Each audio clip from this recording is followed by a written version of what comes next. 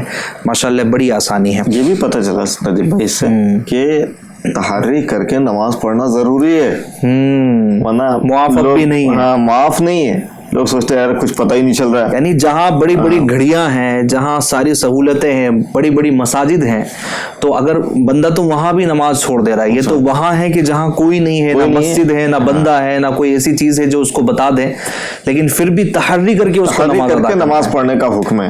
یعنی یہ اس حال میں بھی وہ نماز کو چھوڑ نہیں سکتا، چھوڑ رہا ہے تو وہ گناہگار ہو رہا ہے، اپنے فرض کو وہ مؤخر کر کے پڑھ رہا ہے، اگر بعد میں پڑھ لے رہا ہے تو یہ بھی اس کی شرعاً اجازت نہیں ہے۔ اس سے نماز کی اہمیت کا جیسے مفتی صاحب نے فرمایا ہمیں اندازہ ہوتا ہے، تو ہم سب کو نماز کی پابندی بھی کرنا چاہیے۔ آج تو سہولتیں ہیں ہمارے پاس الحمدللہ، پہلے تو جیسے مفتی صاحب نے فرمایا نا کہ لباس بھی نہیں ہوا کرتے تھے، پہلے مساجد بھی ویسے نہیں ہوا کرتی تھی مفتی صاحب. اب تو مسجدوں میں ایسیاں ہیں گرمی میں، اور اب تو سردیاں جہاں وہاں ہیٹر ہونے لگتے ہیں. یعنی ایک اچھی فیسلٹی جو عام طور پہ گھروں میں بھی نہیں ہوتی.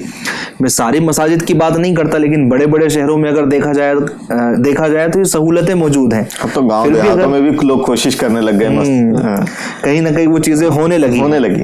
میرا ایک گاؤں میں جانا ہوا مفتی صاحب مدنی قافلے میں دعوت اسلام انڈیا کے، تو وہاں پر گھر میں نے دیکھے تو بالکل عام سے بنے ہوئے ہیں، لیکن جو مسجد انہوں نے بنائی ہے ایک تو بہترین اور عالیشان، اتنی بڑی مسجد شاید آس پاس کے 5-6 گاؤں والے جمع ہو تب جا کے وہ مسجد فل ہو جائے. اور شاید مجھے لگتا ہے کہ اس ضلع کی جہاں بہت سارے دیہات تھے اتنی مہنگی مسجد نہیں ہوں گی. اسپیشل انہوں نے پتھر کہیں باہر سے منگوایا ہے اور اس کو بنوایا ہے، اور کروڑ روپے اس میں انہوں نے ڈالے ہیں.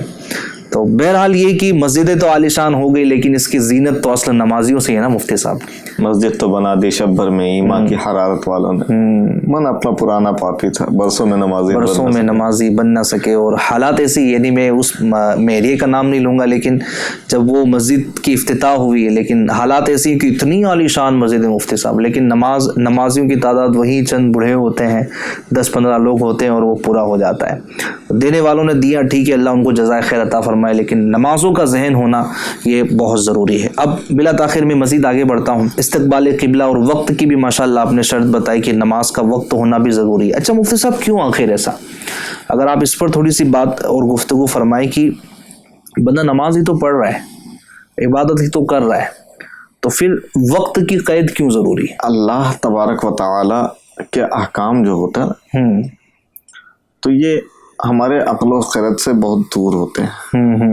لیکن پھر بھی ایک دنیاوی اعتبار سے آپ دیکھیں کہ جن چیزوں کا جو وقت متعین ہوتا ہے، کیا آپ اس سے پہلے کر لیں تو اس کو مانا جاتا ہے، اس کے بعد کریں تو اس کی کوئی ویلو ہوتی ہے؟ نہیں ہوتی ہے.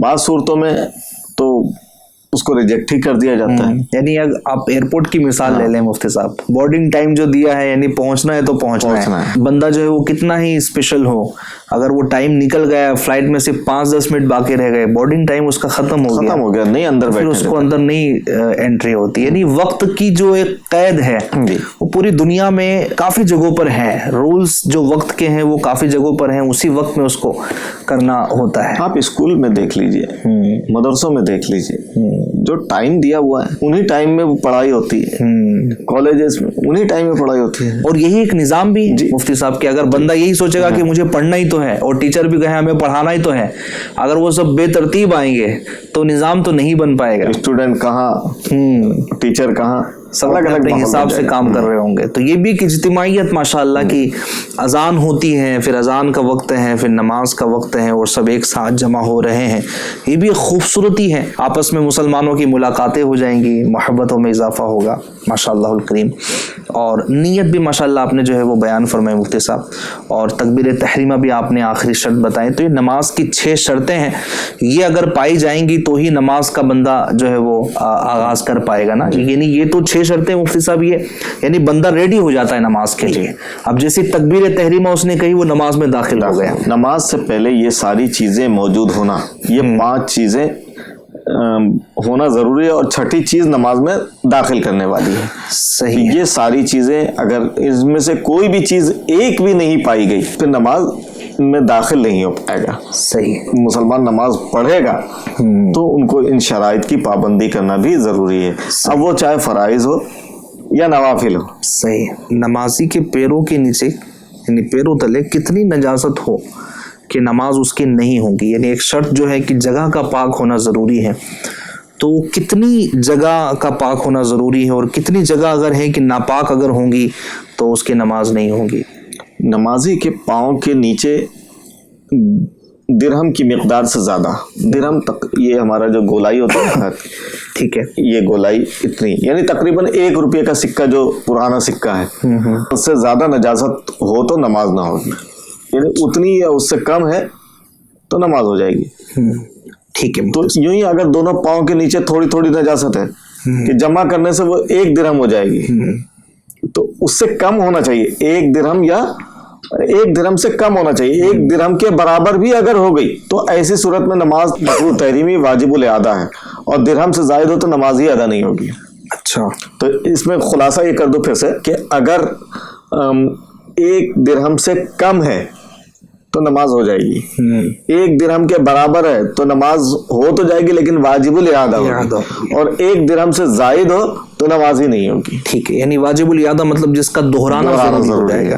یعنی مفتی صاحب اگر اب نجاست وہاں ہے جہاں اس کا کوئی عضو زمین پر نہیں لگ رہا, اگر میں تھوڑا سا اس کو واضح کروں اس طرح کہ جہاں یہ سجدہ کر رہا ہے وہاں نجاست نہیں ہے, جہاں اس کے گھٹنے یا پیر ٹک رہے ہیں وہاں نجاست نہیں ہے, لیکن اس کے درمیان میں جہاں پیٹ کا حصہ ہے وہ زمین پر ٹکتا نہیں, اگر وہاں پر کوئی نجاست ہے تو اس کی نماز ہو جائے گی. ٹھیک ہے, لیکن یہ ہے کہ یہ عجیب سی چیز ہے کہ ایسی جگہ بندہ نماز پڑھے ٹھیک ہے جہاں کچھ حصہ نجاست کا ہے, تو آدمی کو چاہیے کہ نماز کے لیے ایسی جگہ منتخب کرے جو پاک صاف ستھری جگہ ہو.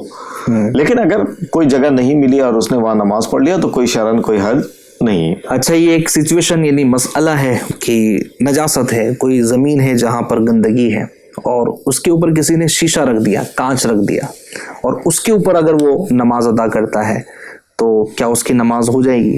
نماز مثال کے طور پہ زمین ہے, ٹھیک, زمین کے اوپر کسی نے شیشہ رکھ دیا, تو اب یہ شیشہ تو ظاہر ہے اس کے اندر ایک موٹائی ہے, تو ایسی صورت میں نماز ہو جائے گی. ٹھیک ہے, نماز میں کوئی حرج نہیں ہے, نماز ہو جائے گی. اچھا مفتی صاحب, ایک انٹرسٹنگ سوال ہے اور ناظرین کے لیے بھی اور میرے لیے بھی, کہ وہ کون سا پاک و صاف کپڑا ہے جسے پہن کر نماز پڑھنا جائز نہیں, یعنی پاک بھی ہے صاف بھی ہے لیکن پھر بھی اس کو پہن کر نماز پڑھنا جائز نہیں ہے؟ چرایا ہوا کپڑا یا دھوبی وغیرہ کے یہاں سے بدلا ہوا کپڑا اگرچہ پاک صاف ہو مگر اسے پہن کر نماز پڑھنا مکروہ تحریمی, ناجائز اور گناہ ہے, نماز واجب الاعادہ ہوگی. ایسے کپڑے کا پہننا مرد عورت سب کو حرام ہے. اچھا, تو نماز فرضیت نفس فرضیت ادا ہو جائے گی لیکن اس کا دوبارہ پڑھنا یہ ضروری ہوگا. چوری کے کپڑے میں بندہ نماز جو ہے وہ نہیں پڑھ سکتا. اب ہمارے یہاں چور مارکیٹ کے نام سے کچھ مارکیٹ مشہور ہوتے ہیں مفتی صاحب, اور بعض چیزوں کے متعلق یہ طے ہوتا ہے, فکس ہوتا ہے, بیچنے والا بھی بول رہا ہوتا ہے کہ یہ چوری کا مال ہے یا چوری کے کپڑے ہیں. اس طرح کے مارکیٹس اگر ہوئے تو اس کے بارے میں آپ کیا حکم ارشاد فرمائیں گے کہ وہاں سے سب سے پہلی بات تو اس کو خریدنا اور پھر اس کے نماز کے متعلق یہی مسئلہ ہوگا؟ بہرحال چور بازار میں جہاں چوری کے مال بکتے ہیں, جیسا آپ نے سوال میں کہا, ضروری نہیں کہ چور بازار میں سارے مال چوری کے ہی بکتے ہیں, تو مشہور ہو جاتا ہے لیکن ہر چیز چوری کی نہیں, ہر چیز چوری کی ہے ایسا نہیں ہے, کیونکہ خود تجربات بھی ہے. ہمارا جو ہندوستان کا سب سے پہلا جامعۃ المدینہ جو ابھی ماشاءاللہ جس جگہ ہم بیٹھے ہیں اسی بلڈنگ میں موجود ہے, جامعۃ المدینہ فیضان کنز الایمان ممبئی میں. تو جب یہ ابتدا میں شروع ہوا تھا تو پہلے قریب کی جگہ میں ایک جگہ شروع ہوا, پھر اس کے بعد پھر اس سے تھوڑا سا دور ہم کو جانا پڑا جب کلاسیں بڑھی تو, کیونکہ جگہ بہت چھوٹی سی تھی. پھر اس کے بعد 4 سال تک ہم تقریباً چور بازار میں ایک رفاعیہ مسجد ہے, ہم 4 سال تک وہاں جا کر پڑھاتے رہے. صبح 8 بجے جب جامعہ کا وقت ہوتا تھا ہم وہاں پہنچتے تھے, پھر جب چھٹی کا وقت ہوتا تھا ہم وہاں سے نکلتے تھے. تو چونکہ چور بازار میں روزانہ جانا ہوا ہمارا, ہفتے میں جمعہ چھوڑ کر ہر روز جاتے تھے ہم, تو بہت وہاں کے لوگ آتے تھے, مسائل بھی پوچھنے آتے تھے. تو یعنی بتانا یہاں مقصود ہے. اس کے بعد جب وہاں یہ فیضان مدینہ ہم نے خریدا تب ہم یہاں منتقل ہوئے تھے. تو اس سے پہلے جب ہم وہاں لوگ آتے تھے ہمارے پاس مسائل پوچھنے کے لیے, بتانا یہی مقصود ہے کہ ہر چیز وہاں چوری کی نہیں ہوتی ہے. صحیح, لیکن بہت سی چیزیں چوری کی ہی ہوتی ہیں. اب اس کا مطلب یہ نہیں کہ ہر چیز چوری کی نہیں ہوتی تو ساری چیز چوری کی نہیں ہے, بہت سی چیزیں چوری کی بھی ہوتی ہیں. تو اگر وہ واقعی چوری کی ہے تو ایسی صورت میں اس کا حکم یہی ہوگا. صحیح, اور نماز مکروہ تحریمی واجب الاعادہ ہوگی. صحیح, ٹھیک ہے مفتی صاحب. ایک اور سوال یہ کہ یہ بھی انٹرسٹنگ سوال ہے, تو وہ کون ہے جو پانی پر قدرت اور یاد ہوتے ہوئے بغیر وضو نماز پڑھ لے تو گناہگار نہیں ہوگا؟ نابالغ بچہ ہے تو اگر وہ یاد بھی ہے قدرت بھی ہے پھر بھی اگر وہ نماز پڑھ لے تو گناہگار نہیں ہوگا. نابالغ پر وضو فرض نہیں ہے. اچھا, مگر ان سے وضو کرانا چاہیے تاکہ عادت ہو اور وضو کرنا آ جائے اور وضو کے مسائل سے وہ آگاہ ہو جائے. یہ تو اس بچے کے بارے میں ہوا کہ جو بچہ نہیں سمجھتا ہے. جو سمجھدار بچہ ہے اس کو تو ماں باپ زبردستی کر کے وضو کروائیں, ٹھیک ہے, تاکہ اس کے نماز وغیرہ کے مسائل سے وہ وضو کے مسائل سے آگاہ ہو سکے. صحیح, ٹھیک ہے مفتی صاحب.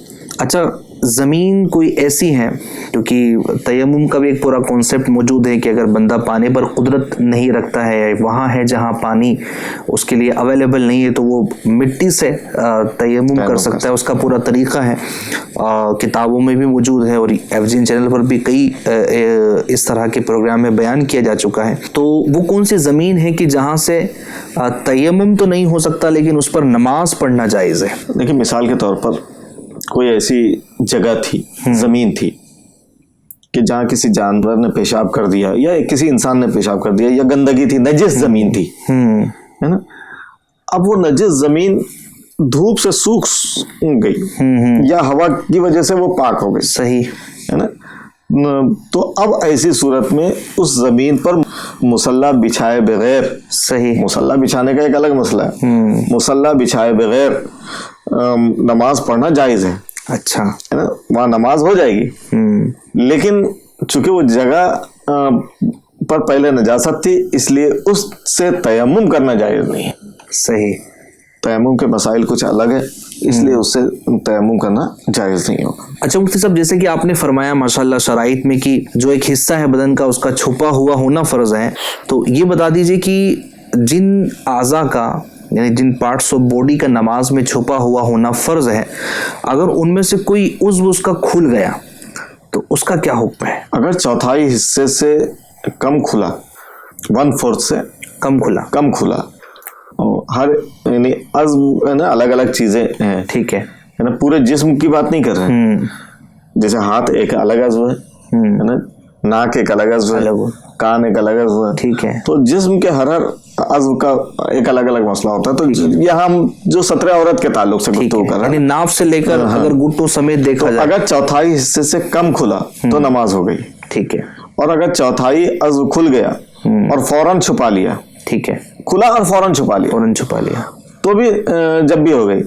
اور اگر 3 مرتبہ سبحان اللہ کہنے کی مقدار برابر کھلا رہا یا جان بوجھ کر کھولا, اگرچہ فوراً چھپا لیا, تو اب نماز جاتی رہی, اب نماز نہیں ہوگی. اچھا, صحیح. یعنی ایک تو یہ کہ کھل گیا, مثلا تہبند پہن کے نماز پڑھ رہا تھا یا پیجامہ پہن کے نماز پڑھ رہا تھا اور وہ سڑک گئی, نیچے ہو گئی, فوراً اس نے درست کر لیا 1-8 سیکنڈ کے اندر, یعنی ایسے 1-8 سیکنڈ میں ایک لفظوں کی تعبیر کے لیے بول رہا ہوں, فوراً اس نے درست کر لیا تو نماز ہو جائے گی. لیکن اگر اس نے جان بوجھ کے معاذ اللہ اس طرح سے کر دیا نماز میں, تو اب ایسی صورت میں نماز جاتی رہی. مفتی صاحب, ایک اور سوال ہے. ابھی آپ نے ماشاءاللہ فرمایا کہ نماز کی ایک شرط یہ بھی ہے کہ کعبہ شریف کی طرف نمازی کا رخ ہو, تو ایسی کوئی سچویشن بتائیں, ایسا کوئی مقام بتائیں کہ جہاں پر بندہ جدھر منہ کر لے وہاں اس کی نماز ہو جائے. کیا بات, وہ جگہ تو وہی ہے کہ جس کی طرف رخ کر کے نماز آدمی پڑھتا ہے.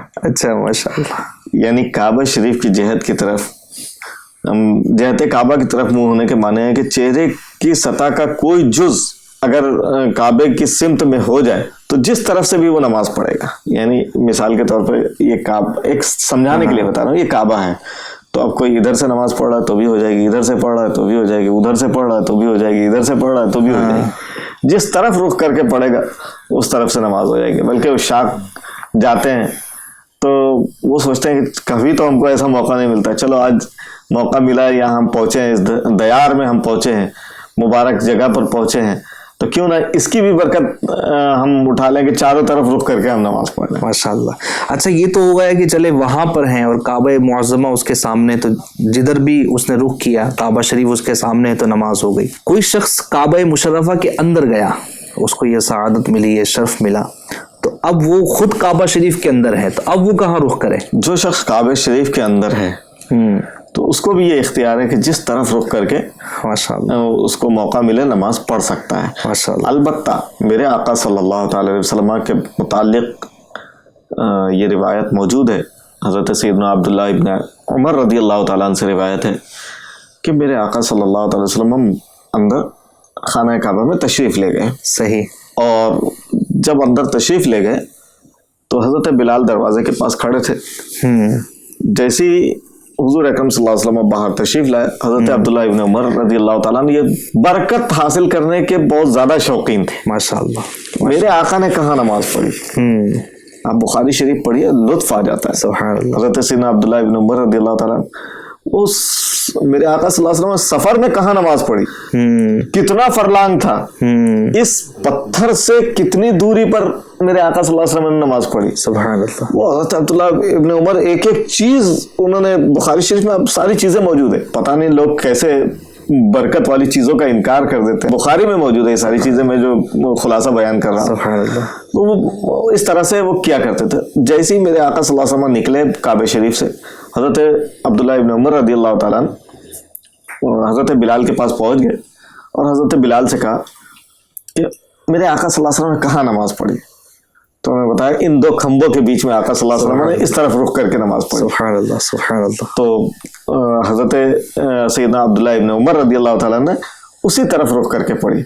تو اگر کوئی اس ادا کو اپنانا چاہے تو اس کے لیے بہتر ہے کہ جس طرف سے گیٹ ہے اس سے داخل ہو, اس کے مقابل سمت میں جو ہے تو اس طرف رخ کر کے نماز پڑھے کہ میرے آقا صلی اللہ علیہ وسلم نے ایسا پڑھا. یہ حضرت عبداللہ ابن عمر رضی اللہ تعالیٰ عنہ کی روایت ہے. لیکن اگر کسی نے دوسرے رخ میں پڑھا تو بھی کوئی حل نہیں ہے. ماشاء اللہ الکریم. اللہ پاک وہاں بار بار جانا مقدر فرمائے اور نمازیں پڑھنا نصیب فرمائے. یقیناً ہر مسلمان کی خواہش ہوتی ہے کہ اللہ پاک اس کو اس کے پاک گھر کی زیارت عطا فرمائے. ماشاء اللہ الکریم. مفتی صاحب نے بڑی پیاری رہنمائیاں فرمائی ہے نماز کی شرائط کے متعلق. بہترین ماشاء اللہ رہنمائیاں ہوئی ہیں, سوالات بھی یہاں پر شامل کیے گئے ہیں. FGN چینل کے ناظرین, یہ ہے اسلام, یہ ہے شریعت جو ہمیں عبادات کرنے کا حکم بھی ارشاد فرماتی ہے اور اس میں پیش آنے والے مسائل کا حل بھی بتاتی ہے. کہیں پر بھی ایسا نہیں ہے کہ خاموشی ہے یا جناب ایسا ہے کہ اس کا حل نہیں ہے. اگر ہم علماء اہل سنت کے پاس جائیں, ان سے اپنے مسائل کو اگر ان کے سامنے رکھیں تو انشاءاللہ الکریم ہمیں ضرور جواب ملے گا. لیکن ظاہر سی بات ہے کہ اسی گاڑی کا ایکسیڈنٹ ہوتا ہے جو سڑک پر چل رہی ہوتی ہے. نماز پڑھیں گے اور نماز پڑھتے ہی رہیں گے, جب مسائل آئیں گے تو ہم کسی سے پوچھنے کے لیے جائیں گے. ہمارا سب سے بڑا مسئلہ تو یہ ہے کہ ہم نماز نہیں پڑھتے. اللہ نہ کرے کہ نماز نہ پڑھیں, عمر بیت جائے اور یوں ہی اگر قبر میں چلے گئے تو یقین جانے کہ بڑی تباہی ہے. اس لیے نماز کی بھی پابندی کیجیے اور ساتھ پہ ان مسائل کا بھی خیال رکھیے. اگر آپ بھی مفتی صاحب سے کچھ سوالات کرنا چاہتے ہیں تو نمبر جو آپ کی اسکرین پر ہیں, آپ ضرور اس پر اپنے سوالات کو بھیجیے گا. ممکنہ صورت میں انشاءاللہ الکریم آپ کے سوالات کو پروگرام میں شامل کیا جائے گا. صلو علی الحبیب صلی اللہ علی محمد صلی اللہ تعالی علیہ وآلہ وسلم. مشکلوں میں میرے خدا میری ہر قدم